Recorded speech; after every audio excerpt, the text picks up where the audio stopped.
Hi, everyone. My name is Nathan, and as part of the World Congress on Virtual Rehabilitation happening in June this year in Amsterdam, we're going to give you a little sneak peek of our keynote presenters. I'm joined by Professor Lorimer Moseley. Lorimer, it's great to have you here. G'day. No, it's great. Great to be here. Thanks for getting online. Thank you. Thank you. Appreciate you joining us. So, we're all excited for this year's Congress and looking forward to your keynote, which is on the Friday. It's going to be a super interesting one. It's titled Aha, Now That Makes Sense. Could immersive education be a game changer for recovery from chronic pain? Sounds super exciting, super exciting. Do you just want to give us a quick introduction, perhaps, about yourself and your session at this year's World Congress? Yeah, sure. Thanks. I guess, look, I'm a pain scientist. I'm a physiotherapist. I'm a pain educator, and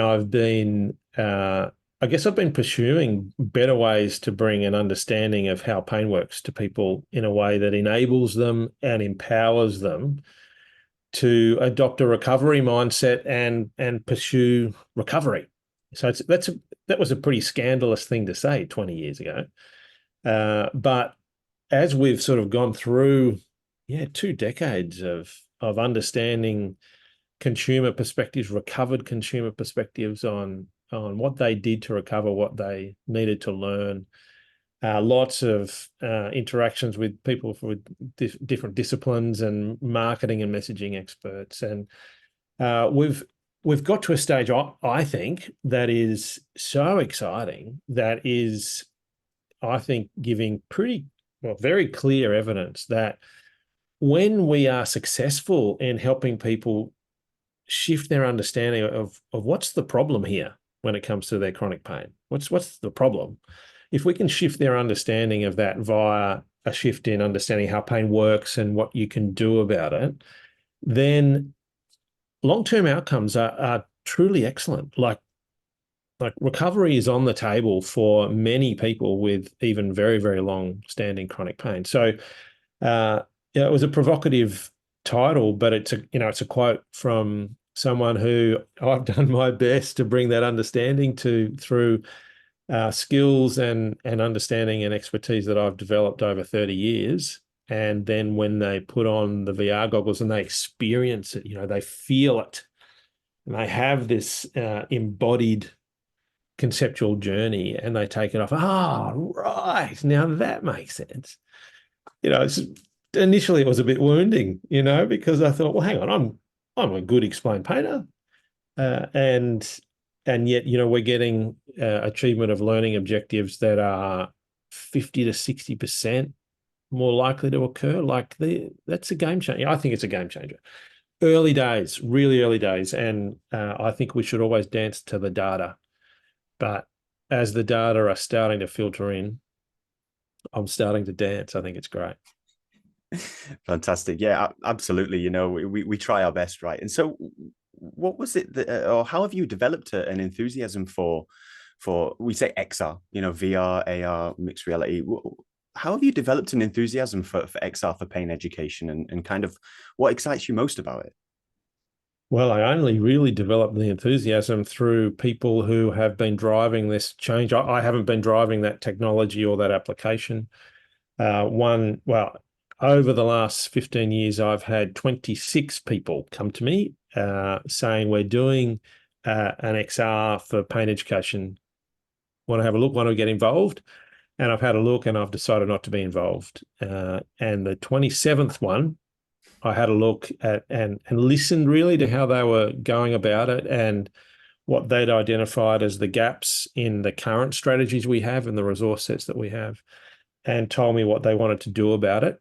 And I was in. So really, I've just jumped on their innovation, their dedication to be science-backed, science-informed, and they asked if I would be prepared to advise on the pain science and education part of it.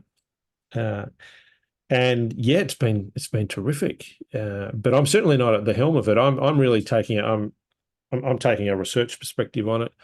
And I have been the last in that little community to jump on board, because that's my responsibility as a scientist, right? Say, well, show me some data, show me some data. Just And want to now some dance. data are arriving. Yeah, just want to dance today. Yeah, right. Yeah, exactly. It's great. No, yeah, it's the collaborative approach to these types of things, right? And we get involved with developers, and everybody plays such a crucial role in developing such crucial or effective tools, you know. So yeah, we're going to Amsterdam, obviously in June. Have you been to Amsterdam before? I have. I've been to Amsterdam a bit. I love Amsterdam. I think it's a great town, great city. I wish I could stay longer when I'm coming. Yeah, no, great choice Mm-hmm, to mm-hmm. have it there. What's your favorite part? What are you looking to most? How long are you there for? You're presenting on the Friday. Are you just there for the Friday, a couple of days? And I'm there for a few days. I'll be meeting up with the beautiful Anna, with whom I share my life, which will be fantastic. It's a long way from Australia, so now that our kids are older, we're able to do some things like this every now and then. But I think that what I love about Amsterdam is how different it is from where I live. You know, the canals and everyone says canals, right? The flowers, the boats, the Dutch. Yeah, Dutch. I feel the Dutch they're a bit like Australians, only a bit cooler. So that, I enjoy the Dutch.